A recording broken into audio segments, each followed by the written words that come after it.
ഈ അടുത്ത കാലത്തായി നമുക്ക് പോസിറ്റീവായും നെഗറ്റീവായും ഉപയോഗിക്കാവുന്ന ചില വാക്കുകൾ പുതുതലമുറയുടെ ഇഷ്ടപ്രയോഗങ്ങൾ ആയിട്ടുണ്ട്. ചില വാക്കുകൾ പോസിറ്റീവായും നെഗറ്റീവായും ഉപയോഗിക്കാം. അതിലൊരു വാക്കാണ് ഒരു രക്ഷയുമില്ല. ഒരു രക്ഷയുമില്ല എന്ന വാക്ക്. ആശുപത്രിയുടെ ICU യൂണിറ്റിൻ്റെ മുൻപിൽ നിന്ന് രോഗിയുടെ സ്വന്തക്കാർ പറയുന്നു, ഒരു രക്ഷയുമില്ല. പരീക്ഷ കഴിഞ്ഞ് സങ്കടപ്പെട്ട് വിദ്യാർത്ഥി പറയുന്നു, ഒരു രക്ഷയുമില്ല. ആരും നോക്കാനില്ലാത്ത വാർദ്ധക്യ സഹജരായ നമ്മുടെ മാതാപിതാക്കൾ ചിലപ്പോഴെങ്കിലും പറയാറുണ്ട്, ഒരു രക്ഷയുമില്ല. മനോഹരമായ ഒരു സിനിമ കണ്ടിട്ട് ഇറങ്ങുന്ന ഒരു ചെറുപ്പക്കാരൻ പറയുന്നു, ഒരു രക്ഷയുമില്ല.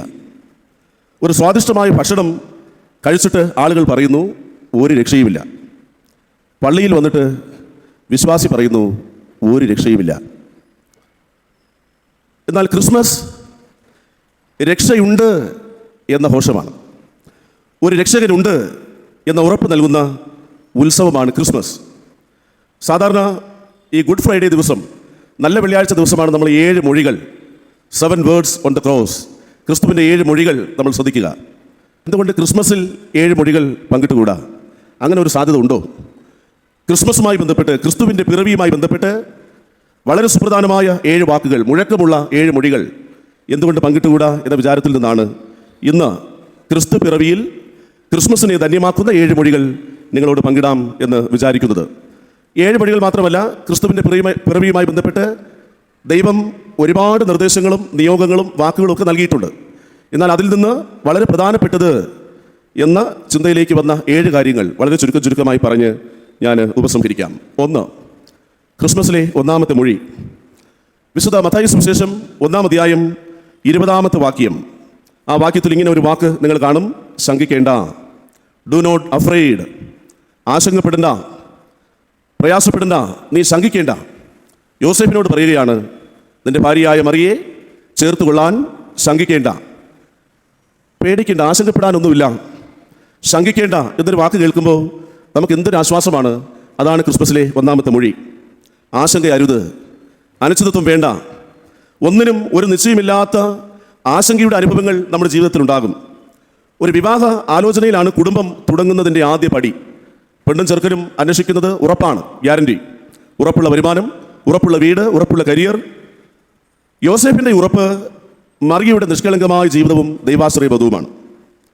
എന്നാൽ മറിയ അഭയം ഉറപ്പിക്കുന്നത് ഏത് അരക്ഷിതമായ അവസ്ഥയിലും, ഏത് ആശങ്കയിലും, ഏത് പാലായനത്തിൻ്റെ അനുഭവത്തിലും ചേർത്ത് നിർത്തുന്ന യോസേഫിൻ്റെ കരുതലാണ്. യോസേഫും മറിയയും ഒരു സുപ്രഭാതത്തിലൊരു വെളിപാട് കിട്ടുകയാണ്, ഗർഭിണിയായ പെൺകുട്ടിയെ ചേർത്ത് കൊള്ളണം.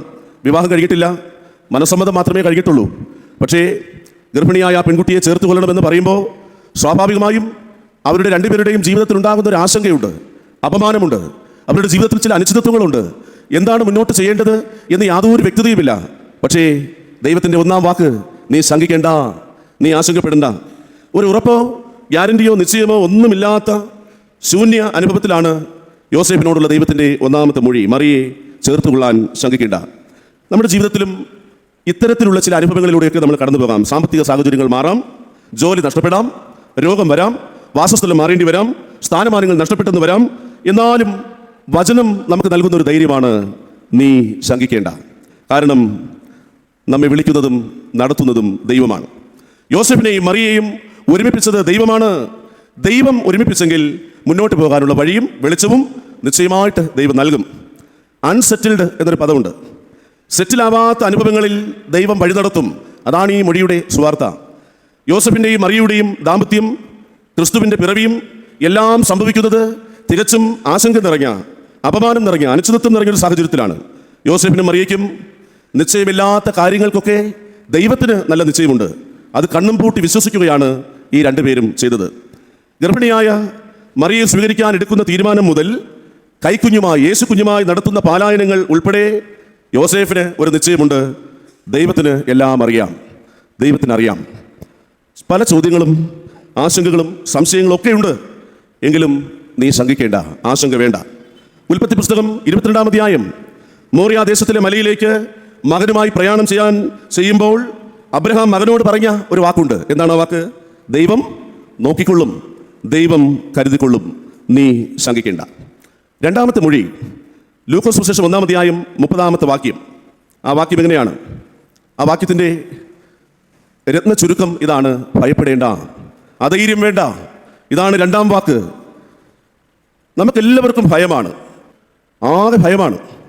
മരണകരമായ അനുഭവങ്ങളിലെ ഭയങ്ങൾ, പരീക്ഷാ പേടി, ഇൻ്റർവ്യൂ, കല്യാണം കഴിക്കാനുള്ള ഭയം, സർജറിയുമായി ബന്ധപ്പെട്ട ഭയം, ലോണുമായി ബന്ധപ്പെട്ട ഭയം, പട്ടി, പാമ്പ്, പൂച്ച, എല്ലാറ്റിനെയും ഭയമാണ്. ഭയത്താൽ മുഖരിതമായൊരു ജീവിതം.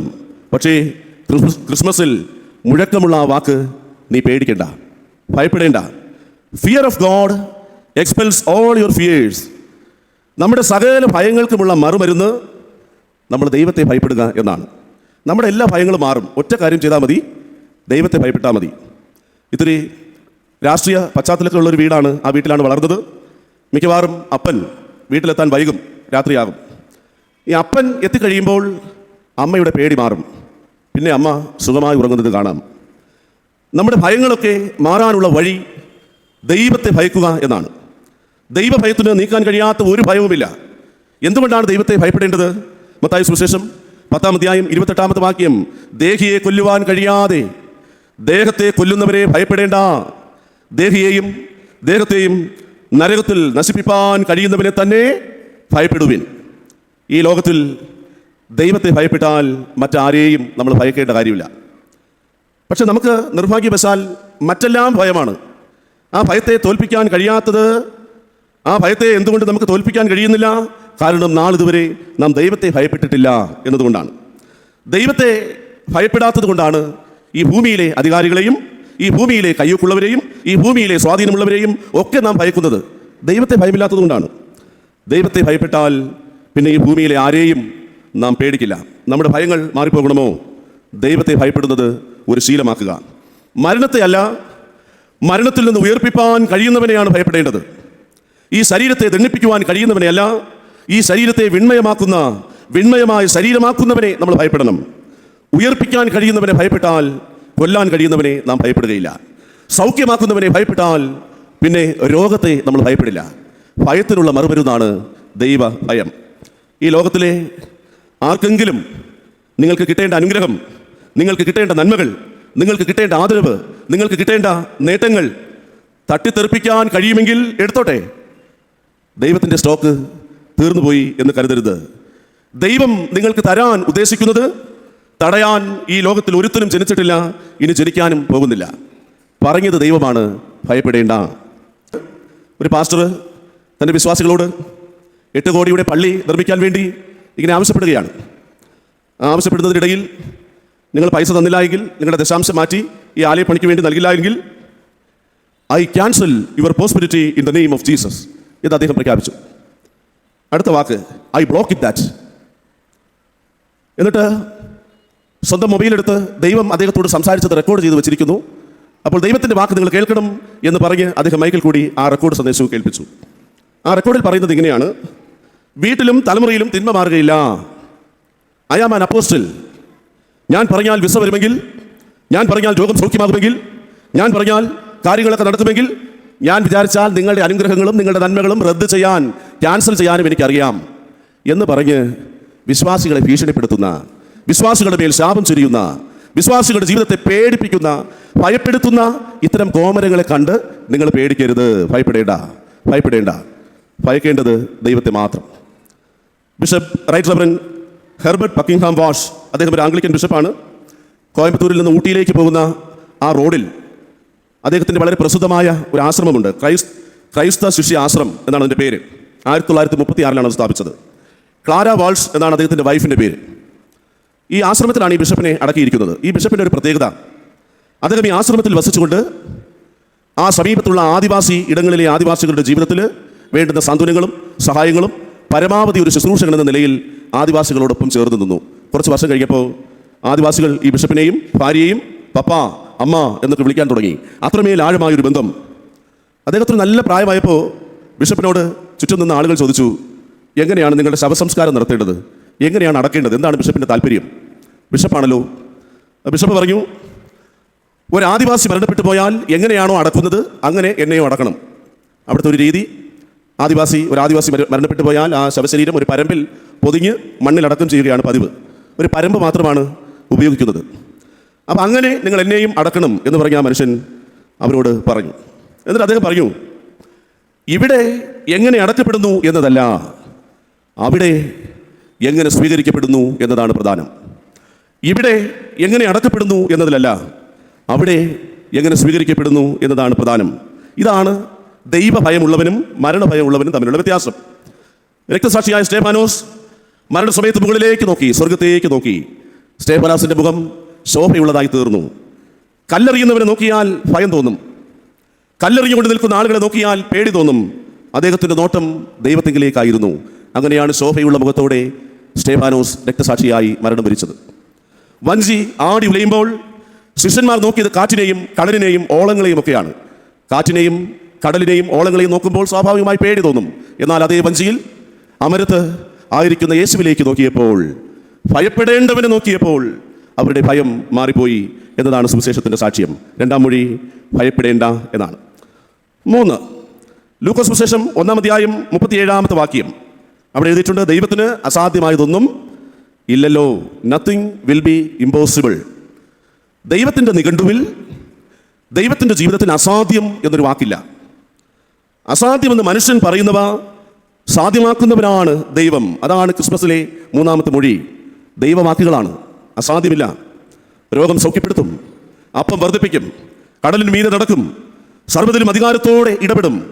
അത്രമേൽ ദൈവത്തിൻ്റെ നിഘണ്ടുവിൽ അസാധ്യം എന്നൊരു വാക്ക് ഇല്ല എന്നതാണ് യാഥാർത്ഥ്യം. ശാന്തമായി നമ്മുടെ ജീവിതത്തെ ഒന്ന് പരിശോധിച്ച് നോക്കിയാൽ മനുഷ്യർ പറഞ്ഞ എത്രയോ അസാധ്യ അനുഭവങ്ങളെ ദൈവം നമുക്ക് സാധ്യമാക്കി തന്നിട്ടുണ്ട്. പറയാനേറെ നമുക്ക് സാക്ഷ്യങ്ങളുണ്ട്, പ്രഘോഷിക്കാൻ ഒരുപാട് അനുഭവങ്ങളുണ്ട്, നിലച്ചുപോയ എത്രയോ സാഹചര്യങ്ങളുണ്ട്. ഞാൻ ആവർത്തിക്കട്ടെ, കൊറോണ ലോകത്തെ മുഴുവൻ നിശ്ചലമാക്കിയപ്പോൾ, ഈ ഭൂമിയിലെ മുഴുവൻ മനുഷ്യരെയും നശിപ്പിക്കാൻ പാകത്തിൽ അത്രമേൽ ആ വൈറസിൻ്റെ കാഠിന്യം വർദ്ധിച്ചപ്പോൾ, ഏതാണ്ട് 2021, 2022 കാലഘട്ടത്തിലൊക്കെ നമുക്കറിയാം, ആ വർഷങ്ങൾ താണ്ടുന്നവർ ഈ ഭൂമിയിൽ ജീവിച്ചിരിക്കുന്നവരുടെ പട്ടികയിൽ ഭാഗ്യമുള്ളവരാണ് എന്ന് പഠനങ്ങൾ വിധിയെഴുതി. നമ്മൾ പിന്നെയും 2 വർഷങ്ങൾ താണ്ടിയിരിക്കുകയാണ്. എന്ന് പറഞ്ഞാൽ അസാധ്യമായതൊന്നുമില്ല. Nothing will be impossible with God. അതാണ് ക്രിസ്മസ് നമുക്ക് നൽകുന്ന മൊഴി. ഒരു പുരുഷനും ഒരു സ്ത്രീയും കൂടി വരുമ്പോൾ ഒരു കുഞ്ഞ് ജനിക്കുക എന്നതൊരു സ്വാഭാവികമാണ്. പക്ഷേ അതിൽ പോലും ദൈവത്തിൻ്റെ ഒരു സ്പർശനമുണ്ട്, ദൈവത്തിൻ്റെ ഒരു അനുവാദമുണ്ട്. ഈ ഭൂമിയിൽ പിറന്നു വീഴുന്ന ഓരോ കുഞ്ഞും ദൈവത്തിൻ്റെ വിസ്മയമാണ്. പക്ഷേ അവർ കൂടി വരും മുമ്പേ പരിശുദ്ധാത്മാവിനാൽ, അതാണ് ദൈവത്തെ കൊണ്ട് അസാധ്യമായതൊന്നുമില്ല. യോസേഫും മറിയയും കൂടി വരും മുമ്പേ ആത്മനിറവിൽ രൂപം കൊണ്ട് ലോകത്തിൻ്റെ രക്ഷകനായി മാറിയ ക്രിസ്തുവാണ് നമ്മുടെയും ജീവിതത്തിൽ അത്ഭുതകരമായി നമ്മെ വഴി നടത്തുന്നത്. 4, ലൂക്കോസ് സുവിശേഷം 2-ാം അധ്യായം 10-ാമത്തെ വാക്യം. മനുഷ്യർക്ക് മഹാസന്തോഷം. ഇതാണ് ആ വാക്യത്തിൻ്റെ ചുരുക്കം. സകല മനുഷ്യർക്കും മഹാസന്തോഷം. ക്രിസ്മസ് എന്ന് പറയുന്നത് കേവലം ഏതെങ്കിലും മതത്തിൻ്റെയോ ഏതെങ്കിലും ഇടത്തിൻ്റെയോ ഏതെങ്കിലുമൊക്കെ വിശ്വാസത്തിൽ ജീവിക്കുന്നവരുടെയോ മാത്രം ഒരു അനുഭവമല്ല. മൂന്നാർ നീലക്കുറുകി പൂക്കാറുണ്ട്. 12 വർഷങ്ങൾക്കൊരിക്കലൊക്കെ നീലക്കുറുകി പൂക്കും. പക്ഷെ നമ്മൾ ആരെങ്കിലും വിചാരിക്കുന്നുണ്ടോ മൂന്നാറിൽ നീലക്കുറുകി പൂക്കുന്നത് മൂന്നാർ പഞ്ചായത്തുള്ളവർക്ക് മാത്രമാണെന്ന്? ഒരിക്കലുമല്ല. യേശു സർവ്വജനത്തിനും ഉണ്ടാവാനുള്ളൊരു മഹാസന്തോഷം എല്ലായിടങ്ങളിലേക്കും എല്ലാവരിലേക്കും അങ്ങനെ ഒരു സാധ്യത തുറന്നിടുകയാണ് അവിടുത്തെ ജനനത്തിലൂടെ. പക്ഷെ നമ്മൾ ഈ ക്രിസ്തുവിനെ ഒരു മതമനുഷ്യനാക്കിയൊക്കെ ഇങ്ങനെ ചുരുക്കുകയാണ്. മാനസിക പരിഗണനയാണ്. നമ്മളാണ് പ്രതിപട്ടിയിൽ ഒന്നാമത് നിൽക്കുന്നത്. മർക്കോസ് സുവിശേഷം 2-ാം അധ്യായം, ഒരു വീട്ടിലിങ്ങനെ യേശുവിൻ്റെ വാക്കുകൾ കേട്ടുകൊണ്ട് ആളുകൾ ഇങ്ങനെ തിങ്ങിക്കൂടിയിരിക്കുകയാണ്. അപ്പോഴാണ് ശരീരത്തിൽ തളർച്ച ബാധിച്ചൊരു പക്ഷപാതക്കാരൻ അവൻ്റെ സുഹൃത്തുക്കൾക്ക് ഈ രോഗിയെ യേശുവിൻ്റെ അടുക്കൽ എത്തിക്കണമെങ്കിലും വാതിൽക്കൽ പോലും സ്ഥലമില്ലാതെ യേശുവിനെ ഇങ്ങനെ ശ്രദ്ധിച്ചുകൊണ്ടിരുന്നു. യേശുവിൻ്റെ പ്രസംഗം, യേശുവിൻ്റെ വാക്കുകൾ ശ്രദ്ധിച്ചുകൊണ്ടിരുന്നു. അവിടെ ആ ജനക്കൂട്ടം തടസ്സമായതുകൊണ്ടാണ് മേൽക്കൂര പൊളിച്ച് ആ മനുഷ്യനെ യേശുവിൻ്റെ സമീപത്തേക്ക് ഇറക്കിയത്. സക്കായി യേശുവിനെ കാണാൻ തടസ്സമായി നിന്നത് യേശുവിൻ്റെ കൂടെ നടന്ന പുരുഷാരമാണ്. അങ്ങനെയാണ് സക്കായി ആ കാട്ടത്തിലേക്ക് കയറുന്നത്. യേശുവിൻ്റെ കൂടെ നടക്കുന്ന ആളുകളാണ് ഒരുപക്ഷെ യേശുവിൻ്റെ ഈ സർവ്വജനത്തിനും ഉണ്ടാവാനുള്ള മഹാസന്തോഷം ഘോഷിക്കുന്നതിന് തടസ്സമായി നിൽക്കുന്നത്. 5 അപ്പവും 2 മീനും കൊണ്ട് 5000-ത്തിലധികം പേരെ പോഷിപ്പിച്ച സംഭവത്തിലും അവിടെ ഇടയ്ക്ക് കയറി തടസ്സമായി നിൽക്കാൻ ശ്രമിച്ചത് കൂടെ ഉണ്ടായിരുന്ന ശിഷ്യന്മാരാണ്.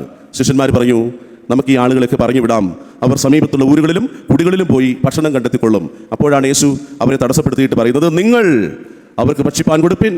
ഈ പുരുഷാരവും എൻ്റെ പിന്നാലെ വരുന്നവർ, എന്നെ ശ്രദ്ധിക്കുന്നവർ, എൻ്റെ ജീവിതത്തെ അനുഗമിക്കുന്നവരെല്ലാവരിലും ആ മഹാസന്തോഷത്തിൻ്റെ സാധ്യത കൈവരണം എന്നതാണ് 4-ാമത്തെ മൊഴി. 5 ലൂക്കോസ് സുവിശേഷം 2-ാം അധ്യായം 14-ാമത്തെ വാക്യം മനുഷ്യർക്ക് സമാധാനത്തിൻ്റെ ആശംസയാണ്. സമാധാനം, ദൈവമഹത്വം ക്രിസ്തു പിറവിയിലൂടെ ഭൂമിയിൽ സമാധാനമായി വെളിപ്പെടുകയാണ്. പക്ഷേ എന്ത് സമാധാനമാണുള്ളത്? യേശു ജനിച്ച സ്ഥലത്ത് ഇപ്പോഴും സംഘർഷം നടക്കുകയാണ്. യേശു ജനിച്ച സ്ഥലത്ത് ഒട്ടനവധി പിഞ്ചു കുഞ്ഞുങ്ങൾ ഇങ്ങനെ പിടഞ്ഞു വീഴുകയാണ്. അത്രയും കണ്ണു നിറയുന്ന കാഴ്ചകളാണ് നമ്മൾ കണ്ടുകൊണ്ടിരിക്കുന്നത്. കുഞ്ഞുങ്ങളുടെ ശരീരത്തിൽ മാർക്ക് ചെയ്യുകയാണ്. ഈ യുദ്ധക്കെടുതികളിൽ വളരെ വേദനയോടെ ആയിരിക്കുകയാണ്. യേശു പിറന്ന സ്ഥലത്ത് യാതൊരു സമാധാനവുമില്ല. ഇപ്പോൾ യുദ്ധം 1 വർഷം പിന്നിടുകയാണ്. പക്ഷേ നമ്മുടെ ചെറിയ ജീവിതങ്ങളിൽ ആ സമാധാനം സാധ്യമാണ്. എന്താണ് സമാധാനം? സംഘർഷങ്ങൾ ഉണ്ടാകും. സംഘർഷങ്ങൾ ഇല്ലാതാക്കുന്നതല്ല സമാധാനം. സംഘർഷങ്ങളും വിഭാഗീയതകളും വിമർശനങ്ങളും ഒക്കെ ഉണ്ടാകും. അതിനെയൊക്കെ അതിജീവിക്കുന്നതാണ് സമാധാനം. അങ്ങനെയുള്ള സാഹചര്യത്തിലാണ് ദൈവം നമ്മോട് കൂടെ എന്ന ഇമ്മാനുവേലായി സമാധാനം ആശംസിച്ച് ക്രിസ്തു പിറവിയെടുക്കുന്നത്. മത്തായി സുവിശേഷം 5-ാം അധ്യായം 9-ാമത്തെ വാക്യം, സമാധാനം ഉണ്ടാക്കുന്നവർ ഭാഗ്യവാന്മാർ, അവർ ദൈവത്തിൻ്റെ മക്കൾ എന്ന് വിളിക്കപ്പെടും. സമാധാനം ഉണ്ടാക്കുന്നവർ ദൈവത്തിൻ്റെ മക്കളാണെങ്കിൽ സമാധാനത്തെ ഹനിക്കുന്നവർ, സമാധാനത്തെ ഇല്ലാതാക്കുന്നവർ, സമാധാനത്തെ കളങ്കപ്പെടുത്തുന്നവർ പിശാചിൻ്റെ സന്തതികളാണ്. ഭയന്ന് വീട്ടിൻ്റെ വാതിലടച്ചിരുന്ന ശിഷ്യന്മാർക്ക് യേശു നൽകുന്ന വാക്ക് നിങ്ങൾക്ക് സമാധാനം എന്നാണ്. നമ്മുടെ കുടുംബങ്ങളിൽ ഈ സമാധാനം സാധ്യമാണ് ക്രിസ്തുവിൻ്റെ സാന്നിധ്യം ഏറ്റെടുക്കുമെങ്കിൽ. ഉൽപ്പത്തി പുസ്തകം 2-ാം അധ്യായം അവസാനിക്കുമ്പോൾ നമ്മളെ ആദം ആദ്യമായിട്ട് ഹവ്വയെ കാണുകയാണ്. ആദം ഒന്ന് ഉറങ്ങി എണീറ്റപ്പോൾ ഒരു പുതിയ രൂപം, ഒരു പുതിയ ആൾ, ഹവ്വ. വാരിയലിൽ നിന്ന് മണ്ണ് കൊണ്ട് മെനഞ്ഞൊരു ഹവ്വ. അപ്പോൾ ഹവ്വയെ കണ്ടപ്പോൾ ആദാമിന് ഭയങ്കര സന്തോഷം. ഇതുവരെയും ഇങ്ങനെ ഒരാളിനെ കണ്ടിട്ടില്ല. അപ്പോൾ ഒരു സ്ത്രീ രൂപത്തെ കണ്ടപ്പോൾ ആദാം ഒരു ലവ് സോങ് പാടുകയാണ്. The first love song in the history of Bible. ബൈബിളിലെ ആദ്യത്തെ പ്രേമഗാനം. ആദാം പറയുകയാണ്, നീ എൻ്റെ അസ്ഥിയിൽ നിന്ന് അസ്ഥി, മാംസത്തിൽ നിന്ന് മാംസം. അത്രയും സ്നേഹവായ്പോടെ ആദാം ഹവ്വയെ കാണുമ്പോൾ തൊട്ടടുത്ത അധ്യായം, 3-ാമത്തെ അധ്യായം, ഈ പിശാച് പാമ്പിൻ്റെ രൂപത്തിൽ അവരുടെ ജീവിതത്തിൽ പ്രവേശനം ചെയ്യുമ്പോൾ ദൈവം ചോദിക്കുന്നുണ്ട്, എന്താണ് സംഭവിച്ചത്? അപ്പോൾ ആദാം പറയുകയാണ്, നീ എനിക്ക് നൽകിയ ആ സ്ത്രീ കുറച്ച് മുമ്പ് വരെ അസ്ഥിയിൽ നിന്ന് അസ്ഥിയായിരുന്നു, മാംസത്തിൽ നിന്ന് മാംസമായിരുന്നു. പക്ഷേ ആ പദം മാറുന്നത് കണ്ടോ? പിശാചിന് ഇടം കൊടുക്കുമ്പോൾ അസമാധാനത്തിൻ്റെ അനുഭവങ്ങളിലേക്ക് വഴുതി വീഴാതെ വേറെ വഴിയില്ല. അവിടെയാണ് ക്രിസ്തുവേ അവിടുന്ന് സമാധാന പ്രഭുവായി ഞങ്ങളുടെ ജീവിതത്തിൽ വന്ന് പിറവിയെടുത്തത്. ആ സമാധാനത്തിൻ്റെ നന്മയിൽ നിലകൊള്ളാൻ, സമാധാനം നിർമ്മിക്കുന്നവരായി സമാധാനത്തിന് വേണ്ടി നിലകൊള്ളാൻ ഞങ്ങളെ സഹായിക്കണമേ എന്ന് പ്രാർത്ഥിക്കേണ്ടത്. 6-ാമത്തെ മൊഴി വിശുദ്ധ യോഹന്നാൻ എഴുതിയ സുവിശേഷം 1-ാം അധ്യായം 9-ാമത്തെ വാക്യം, ഏത് മനുഷ്യരെയും പ്രകാശിപ്പിക്കുന്ന സത്യ വെളിച്ചം. മനുഷ്യർക്ക് സത്യ വെളിച്ചത്തിൻ്റെ സാധ്യത നൽകിയതാണ് ക്രിസ്മസ്. എന്താണ് സത്യ വെളിച്ചം? യഥാർത്ഥ വെളിച്ചം, അതിൻ്റെ അർത്ഥം സത്യ വെളിച്ചമെന്നാൽ ദൈവത്തിൽ നിന്ന് വരുന്നത് എന്നാണ് അർത്ഥം. ആ പ്രകാശത്തിൻ്റെ പ്രതിഫലനം ആകേണ്ടവരാണ് നമ്മൾ ഓരോരുത്തരും. നാം എത്രത്തോളം പ്രകാശത്തോട് അടുത്തിരിക്കുന്നുവോ അത്രത്തോളം ആ പ്രകാശത്തെ പ്രതിഫലിപ്പിക്കുവാൻ നമുക്ക് കഴിയും. സത്യ വെളിച്ചമായ യേശുവിൽ നിന്ന് നാം അകന്നു പോകുന്തോറും നാം വെറും നിഴലുകൾ മാത്രമായി അവശേഷിക്കും. പ്രകാശത്തോട് എത്രയും ചേർന്ന് നിൽക്കുമോ നാമും പ്രകാശിതരാകും. അകന്നു പോയാൽ നിഴലായി നിലച്ചു പോകാനാണ് നമ്മുടെ വിധി. ഈ സത്യ വെളിച്ചത്തിന് പകരമായി ചില വെളിച്ചങ്ങൾ നമ്മുടെ കരങ്ങളിലൊക്കെ കൊണ്ട് നടക്കുന്നുണ്ട്. എല്ലാ ചൊവ്വാഴ്ചകളിലും പുറത്തിറങ്ങുന്ന മാതൃഭൂമി ആഴ്ചപ്പതിപ്പ് നല്ലൊരു വായനാനുഭവം തരുന്നൊരു മാസികയാണ്. അതിനകത്ത് ഇന്ന് പുറത്തിറങ്ങിയ മാതൃഭൂമിയിൽ അഭിരാമി എഴുതിയ ഒരു ലേഖനമുണ്ട്. ആ ലേഖനത്തിൻ്റെ പേര് ചിതല് തിന്നുന്ന തലച്ചോറുകൾ എന്നാണ്. നമ്മുടെ കുടുംബത്തിനും കുഞ്ഞുങ്ങൾക്കും വളരെ ശ്രദ്ധ അർഹിക്കേണ്ട കാര്യമായതുകൊണ്ട് ആ ലേഖനത്തിൻ്റെ ചില കാര്യങ്ങൾ ഒന്ന് സൂചിപ്പിക്കാം. ചിതല് തിന്നുന്ന തലച്ചോറുകൾ. എന്നിട്ട് അവർ എഴുതിയിരിക്കുകയാണ്, ഓക്സ്ഫോർഡ് യൂണിവേഴ്സിറ്റി ഈ വർഷത്തെ 2024 വാക്കായി തിരഞ്ഞെടുത്തത് ബ്രെയിൻ റോട്ട് എന്ന പദമാണ്. ബ്രെയിൻ റോട്ട് എന്താണ്? ബ്രെയിൻ റോട്ട് ഓൺലൈൻ വീഡിയോകളും മറ്റ് കണ്ടന്റുകളും അമിതമായി കാണുന്നതിലൂടെ മാനസികമായും ബുദ്ധിപരമായും ഉണ്ടാകുന്ന ശോഷണം. ഇത് പ്രശ്നങ്ങൾ തീർക്കുന്നതിനും തീരുമാനങ്ങൾ എടുക്കുന്നതിനുള്ള കഴിവിനെ സാരമായി ബാധിക്കും. സ്ക്രീൻ വലിയ അളവിൽ ഉപയോഗിക്കുന്നത് കൊണ്ട്, നെഗറ്റീവായ നിലവാരമില്ലാത്ത കണ്ടന്റുകൾ തിരഞ്ഞുപിടിച്ച് കാണുന്നത് കൊണ്ട് കാര്യങ്ങൾ ഓർത്തു വയ്ക്കാനുള്ള നമ്മുടെ കഴിവിനെ മന്ദീഭവിപ്പിക്കും. ശ്രദ്ധ കുറയും, അക്കാദമിക നിലവാരം കുറയും, മാനസിക ആരോഗ്യം താറുമാറാക്കും, അമിതമായ ദുഃഖമുണ്ടാകും, അസംതൃപ്തി ഉണ്ടാകും, ഏകാന്തത ഉണ്ടാകും, ആത്മഹത്യ ചെയ്യാനുള്ള പ്രവണത ഉണ്ടാകും. ചില വീഡിയോ ഗെയിമുകളും സാങ്കല്പിക കഥാപാത്രങ്ങളും ഡിസോർഡറുകളിലേക്കും അക്രമ വാസനയിലേക്കും നിയന്ത്രിക്കാനാവാത്ത ദേഷ്യത്തിലേക്കും സാമ്പത്തിക നഷ്ടത്തിലേക്കുമൊക്കെ നമ്മളെ നയിക്കും. മയക്കുമരുന്നുകൾ ഉപയോഗിക്കുമ്പോൾ തലച്ചോറിലുണ്ടാകുന്ന പ്രവർത്തനം തന്നെയാണ് സോഷ്യൽ മീഡിയ ഫാൻറ്റസിയിലൂടെ ആ ലോകം നമുക്ക് നൽകുന്നത്. കൗമാരക്കാരിൽ നടത്തിയൊരു പഠനമുണ്ട്. സ്ക്രീൻ കൂടുതലായി ഉപയോഗിക്കുന്നവരെ വിഷാദരോഗം, content disorder, somatic disorder, attention deficit hyperactivity disorder തുടങ്ങി പല മാനസിക രോഗങ്ങളിലേക്ക് പതിയെ നയിക്കും എന്ന് കണ്ടെത്തി. ആശയപരമായി ഒരു മൂല്യമില്ലാത്ത ഉള്ളടക്കങ്ങൾക്ക് മുൻപിൽ അമിതമായി സമയം ചെലവഴിക്കുന്നത് നമ്മുടെ സർഗാത്മകമായ ബുദ്ധിയെയും ചിന്താശേഷിയും ഒക്കെ സാരമായി ബാധിക്കും. അവർ ഈ ആർട്ടിക്കിൾ എഴുതി അവസാനിപ്പിക്കുമ്പോൾ 5 പല കാര്യങ്ങൾ പ്രായോഗിക നിർദ്ദേശങ്ങളായിട്ട് നൽകിയിട്ടുണ്ട്. പക്ഷേ 5 കാര്യങ്ങൾ സത്യവെളിച്ചത്തിന് ബദലായി മറ്റു പല വെളിച്ചത്തിലും നാം ആശ്രയം തേടുമ്പോൾ, അമിതമായി സമയം ചെലവിടുമ്പോൾ 5 കാര്യങ്ങൾ ശ്രദ്ധിക്കണം എന്ന് പറയുകയാണ്. 1, സ്ക്രീൻ സമയം കുറയ്ക്കണം.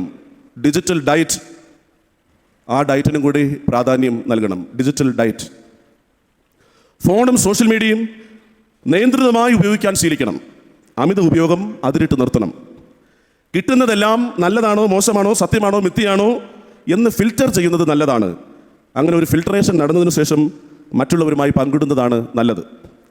4, ഒരാൾക്ക് ഇങ്ങനെ സ്ക്രീനിൻ്റെ അഡിക്ഷൻ ഉണ്ടെന്ന് മനസ്സിലാക്കുന്ന പക്ഷം ശാസ്ത്രീയമായി ചികിത്സിക്കണം. ഓൺലൈൻ പ്ലാറ്റ്ഫോമുകൾക്ക് അനന്തമായ സാധ്യതകളുണ്ട്, വളർച്ചയ്ക്കും ഉയർച്ചയ്ക്കുമൊക്കെ സാധ്യതകളുണ്ട്. എന്നാൽ അതിനെ ഉൽപ്പാദനക്ഷമത നമ്മുടെ ജീവിതത്തിൽ കണ്ടെത്തി ഉപയോഗപ്രദമായിട്ട് നമ്മൾ ഉപയോഗിക്കണം. 5, കണ്ടന്റുകളുടെ കൊക്കൂൺ പൊട്ടിച്ച് പുറത്തു ചാടി വീട്ടിലും സമൂഹത്തിലും ഒരു പൂമ്പാറ്റയെ പോലെ സഞ്ചരിക്കണം. അതാണ് ആരോഗ്യകരമായ സമീപനം. കൂനിപ്പിടിച്ച് ചില നീല വെളിച്ചങ്ങൾക്കുള്ളിൽ കൊക്കൂണുകളായി ഒതുങ്ങിക്കൂടുമ്പോൾ നമ്മുടെ ജീവിതം ഒരു ദുരന്തമായി മാറും. അവിടെയാണ് ക്രിസ്തു നമുക്ക് നൽകുന്ന വാഗ്ദത്തം. ഏത് മനുഷ്യനെയും പ്രകാശിപ്പിക്കുന്ന സത്യവെളിച്ചം, യഥാർത്ഥമായ വെളിച്ചം. ഈ ലേഖനം അവസാനിപ്പിച്ചത് ഇങ്ങനെ ഒരു വാചകത്തിലാണ്: അപ്പോൾ മാത്രമേ മസ്തിഷ്കങ്ങളുടെ ചീയൽ തടയാൻ ആവൂ. 7, 7ാമത്തെ മൊഴി, വിശുദ്ധ യോഹന്നാൻ സുവിശേഷം 1-ാം അധ്യായം 14-ാമത്തെ വാക്യം: വചനം മാംസമാകും.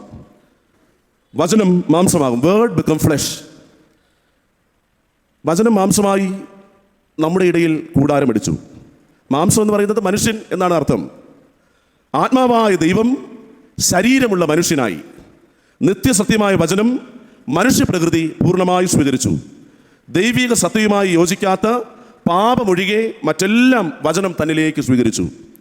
ക്രിസ്തുവിലൂടെ ദൈവവും മനുഷ്യരും രമ്യതയിൽ എത്തി. ആകെ ക്രിസ്തുവായി മാറി, ഏകരക്ഷകനായി മാറി. ഫ്രാൻസിസ് അസീസി പറയുന്നുണ്ട്, എല്ലാ ദിവസവും സുവിശേഷം ജീവിക്കുക, ആവശ്യമുണ്ടെങ്കിൽ മാത്രം പ്രസംഗിക്കുക. നമുക്ക് കിട്ടാവുന്ന ഏറ്റവും നല്ല കോംപ്ലിമെൻറ്റ്, ഏറ്റവും നല്ല ആശംസ, അവൻ്റെ ജീവിതം ക്രിസ്തുവിനെ പോലെയുണ്ട്, അവളുടെ ജീവിതം ക്രിസ്തുവിനെ പോലെയാണ്, ക്രിസ്തുവിനെ കണക്ക് നടക്കുകയാണ്. ഒരു ക്രിസ്തുവായി ജീവിക്കാനുള്ള സാധ്യതയാണ് 7ാം മൊഴി. വചനം മാംസമാകണം നമ്മുടെ ഓരോരുത്തരുടെയും ജീവിതത്തിൽ. അങ്ങനെ ഒരു അനുഗ്രഹീത പാട്ടും നമ്മുടെ പാഠ്യപുസ്തകത്തിലുണ്ട്. 215-ാമത്തെ പാട്ട്, യേശുവെ പോലെ ആകുവാൻ. വചനം മാംസം ധരിക്കുമ്പോഴാണ് യഥാർത്ഥ ക്രിസ്മസ് സാധ്യമാകുന്നത്. 7 പ്രധാനപ്പെട്ട മൊഴികൾ, ദൈവവാക്കുകളാണ് ക്രിസ്മസുമായി ബന്ധപ്പെട്ട് നിങ്ങളോട് പറയാൻ ശ്രമിച്ചത്. ആദ്യം പറഞ്ഞ 3 കാര്യങ്ങൾ അപാരമായ ധൈര്യം നമുക്ക് നൽകും. 1, നീ ശങ്കിക്കേണ്ട. 2, നീ ഭയപ്പെടേണ്ട. 3, ദൈവത്തിന് അസാധ്യമായത് ഒന്നുമില്ല. 3 കാര്യങ്ങൾ: ശങ്കിക്കേണ്ട, ഭയപ്പെടേണ്ട, ദൈവത്തിന് അസാധ്യമായത് ഒന്നുമില്ല. അടുത്ത് പറഞ്ഞ 3 കാര്യങ്ങൾ നമ്മുടെ നിത്യജീവിതത്തിൻ്റെ അനുഭവമായി ഏറ്റെടുക്കേണ്ട കാര്യങ്ങളാണ്. ഈ 3 കാര്യങ്ങളാണ് ആഘോഷിക്കേണ്ടത്. 1, സന്തോഷം. 2, സമാധാനം. 3, സത്യ വെളിച്ചം. മഹാസന്തോഷം, ക്രിസ്തു നൽകുന്ന സമാധാനം, യഥാർത്ഥമായ വെളിച്ചം, സത്യ വെളിച്ചം. അവസാനം 7ാമത് പറഞ്ഞ് അവസാനിപ്പിച്ചത്, നമുക്കും നമ്മുടെ ഓരോരുത്തരുടെയും ജീവിതത്തിലും ഒരു യേശുവിൻ്റെ സാധ്യത ഉണ്ട്. യേശുവെ പോലെയാകാൻ, വചനം മാംസം ധരിക്കാൻ, അങ്ങനെ വിശാലമായ ദൈവത്തിൻ്റെ ഘോഷം ഉയർത്താൻ നമുക്കും സാധ്യത ഉണ്ട്. ദൈവം നമ്മെ വഴി നടത്തട്ടെ. ഈ 7 വാക്കുകൾക്കപ്പുറമായി മറ്റൊരുപാട് വചനങ്ങൾ ക്രിസ്മസുമായി ബന്ധപ്പെട്ടുണ്ട്. പരിശുദ്ധാത്മാവിൻ്റെ നിറവിൽ സെക്കരിയാവ് പറഞ്ഞ വാക്കുകളുണ്ട്. മറിയ കൃപയുടെ നിറവിൽ പറഞ്ഞ വാക്കുകളുണ്ട്. ആ വാക്കുകളുടെ എല്ലാം രത്നചുരുക്കം നിങ്ങൾക്ക് ഈ 7 വാക്കുകളിൽ കണ്ടെത്താൻ കഴിയും. ദൈവത്തിൻ്റെ ജീവിതം, യേശുവിൻ്റെ ജീവിതം നമ്മുടെയും ജീവിതങ്ങളിൽ പ്രതിഫലിക്കുവാൻ, യേശുവെ പോലെയാകാൻ, അങ്ങനെ ഒരു അനുഗ്രഹിക്കപ്പെട്ട ക്രിസ്മസ് അനുഭവം നമുക്ക് എല്ലാവർക്കും കൈവരട്ടെ. ആമേൻ. യേശുവെ പോലെയാകുവാൻ, യേശുവിൻ വാക്കു കാക്കുവാൻ, യേശുവെ നോക്കി ജീവിപ്പാൻ, ഇവയെ കാംക്ഷിക്കുന്നു ഞാൻ. യേശുവെ നോക്കി ജീവിപ്പാൻ, ഇവയെ കാംക്ഷിക്കുന്നു ഞാൻ.